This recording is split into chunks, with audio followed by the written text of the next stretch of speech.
Madam? Oh, Madam, pasok muna ako, madam. Pasensya ba't na, bigla madam. kang pumapasok dito? Hindi ka naman ang kumakatok. Ay, ma'am, pasensya na. Hindi ka ba nasasanay? Kasi syempre, kada niningil ako sa'yo, lagi naman ako pumapasok. Ma'am, napapansin ko, ma'am, tuwing naniningil ako dito, lagi ka nakatuwalya. Siguro yan ang props mo, ma'am, no? Ma'am, lumang-luma na yan, ma'am. Buminta na yan. Eh, paano naman kasi, sir?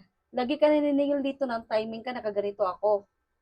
Okay. Ibig sabihin, hindi props yan. Hindi. May pambayad ako, sir, ha? Hindi ako magpapaabuno sa'yo. 170. Kasama na yung insurance mo. Ma'am, baka bago ako umalis, kita naman yan, ma'am. Grabe ka naman, sir. Basado ka din. O, bakit naman? Parang hindi ka naman nasanay. Linggo-linggo natin ginagawa to. Pag wala kang pera, nag-aabuno ako. Ay, ganito na, ma'am. Ano? Sagot ko muna yung isang linggo mo. Ano ka? Oo. Kapita mo lang yan. Ako ang bahala. Sige, kuya, ha? Usapan natin yan, ha? Libre mo ako ngayong linggo, ha? O, sige, sige. Oo, pakita mo Promise lang mo yan. yan? Oo, promise. Oh, sige. Grabe. Isang buwan ka ng libre.